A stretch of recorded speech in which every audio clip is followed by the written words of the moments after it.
I've been getting a couple questions about how to generate ideas and original ideas versus knockoff ideas, especially if you're doing t-shirts.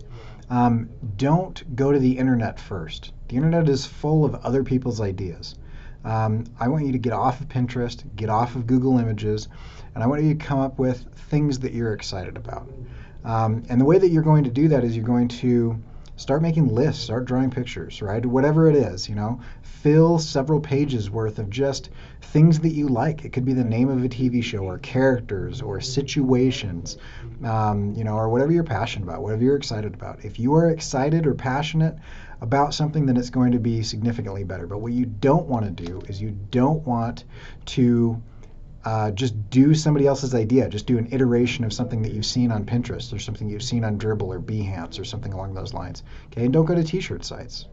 What you want to do is you want to come up with an idea that is based on something that you like, okay, and make it your own. Make it transformative, not derivative, okay. And so if there's something about that character that you like, or that makes that character who they are, put them in a situation where that characteristic that character is known for would be awkward or funny or or wouldn't work. The bull in a china shop situation. We know that bulls are huge and they buck around, and so the thought of a bull inside of a shop full of breakable dishes, just that is kind of an idea. That's a concept in and of itself.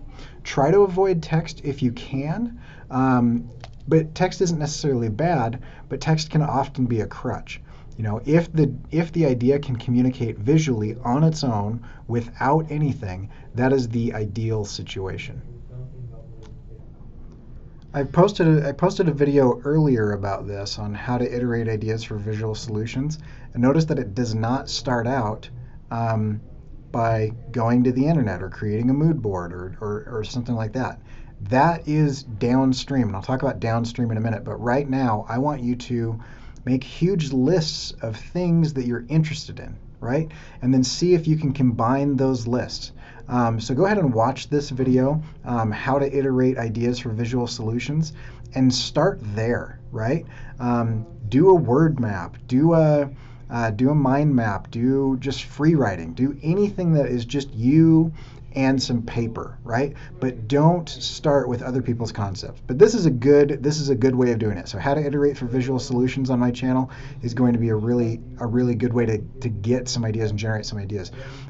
Some other thing that you might be interested in is the pun generator, right? And the pun generator is, let's say that I love bananas, right?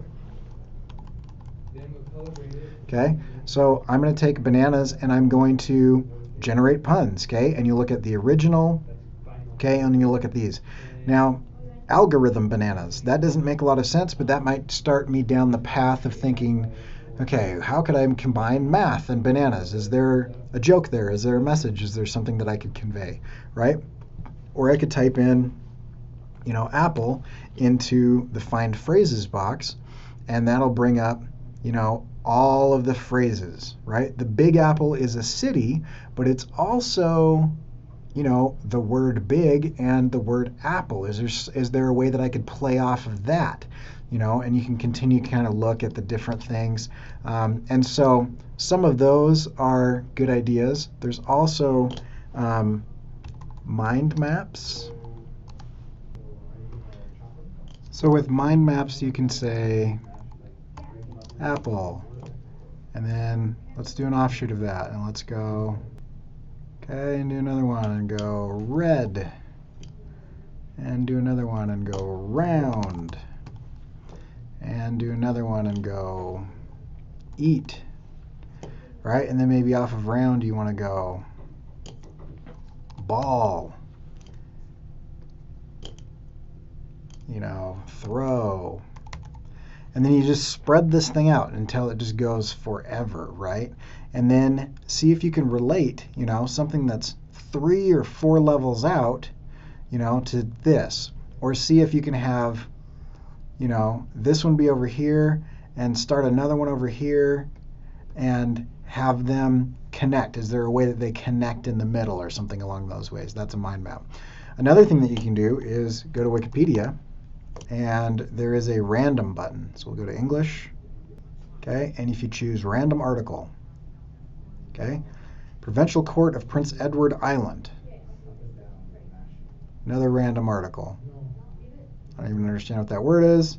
Okay, the devil is the sissy. Okay, so it might be that as you're going through and you're doing these random articles that you're trying to say, okay, I want to do something about The Last Airbender, and I'm going to try to relate that to this jet, or I'm going to try to relate it to Anna de Coven, okay, or I'm going to try to relate it to an infantry regiment. Is there, and you can continue to work that until you start to get ideas. And it's not that this is going to give you your answer as much as it is going to give you an idea that you could that maybe spawns from that. And maybe you say, oh, maybe I could do something with France, or maybe I could do something with field hockey. And then you take field hockey, and that makes you think of hockey, and that makes you think of ice, and that makes you think of something. And then you can kind of connect, and you kind of go back and kind of all of these different ideas. But never, ever, ever, ever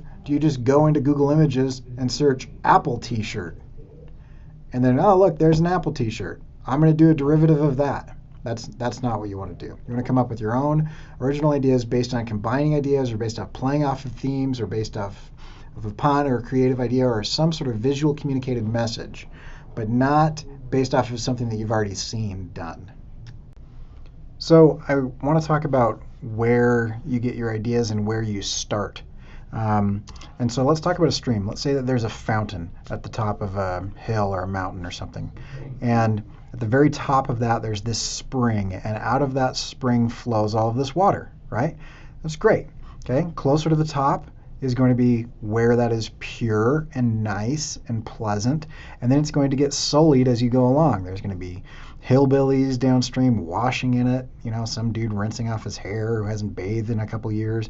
Now, there might be, animals bathing and pooping and all kinds of stuff. The further downstream you get, the more other people are influencing that water. The more other people or other things have made decisions, have sullied that in a way that is going to drastically affect how you perceive it, right? And so the water is going to taste different further downstream than it is upstream. Maybe there's birds and trees and whatever else, right? But if you can get to the source, of that, where it's unsullied, it's a pure idea, right? And it's coming straight from you, not because you're trying to do derivatives of other people's work, but you go way upstream, okay? And you're working from your mind and your paper and your sketchbook and your mind maps and your word lists and your ideas.